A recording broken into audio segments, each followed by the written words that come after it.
बातमी बघूया।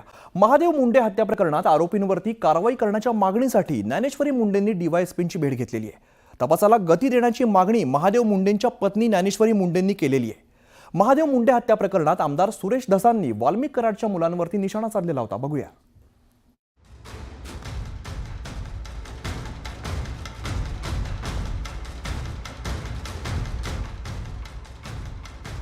ज्ञानेश्वरी मुंडे यांच्या मुलांनी डीवायएसपी अनिल चोरमलेंची भेट घेऊन महादेव मुंडे हत्ये प्रकरणात तपासाला गती मिळत नसल्याचा मुद्दा उपस्थित केला।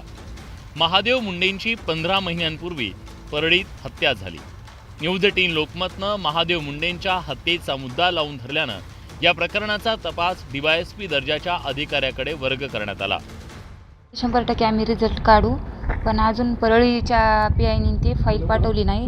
अजून त्यांचे कागदपत्र इथपर्यंत पोहोचले नाहीत केसबाबत। तर ते म्हणले वाचून पूर्ण तपास करून मी तुम्हाला सांगतो काय फॉलो करायचं काय नाही ते, आणि आश्वासन दिलं की 100% आम्ही आरोपी अटक करू। किती दिवसात त्यांचे कागदपत्र फाईलकडे येईल? आज येईल म्हणले, तर आज केलता म्हणले फोन, आज येईल म्हणले। फाईल वाचली की 4-5 दिवसात फॉलो घेतो म्हणले। अजून महादेव मुंडे हत्ये प्रकरणात भाजप आमदार सुरेश धस यांनी आक्रमक पवित्रा घेतला।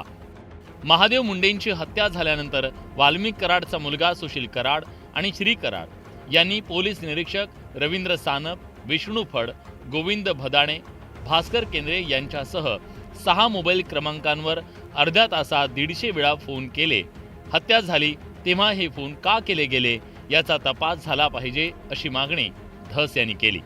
सतत मला वाटतं 100 वेळा 150 वेळा मोबाईल केलेले, पण मग यांना 150 कॉल करण्याची आवश्यकता काय, हे मी एसपींना निवेदन दिलेलं आहे। आमदार सुरेश धस यांनी अगदी सुरुवातीपासून वाल्मिक कराड आणि त्याच्या आकाविरोधात आक्रमक भूमिका घेतली, तर दुसरीकडे 15 महिन्यांपासून महादेव मुंडे हत्ये प्रकरणात अजून आरोपीला अटक करण्यात आलेली नाहीये। आता तपास अधिकारी बदलल्यानंतर तरी प्रकरणात काही प्रगती होईल की नाही, ज्ञानेश्वरी मुंडेंना दिलेले आश्वासन पूर्ण होईल की नाही, याकडे राज्याचं लक्ष लागलंय। Bureau report, news 18 Lokmat.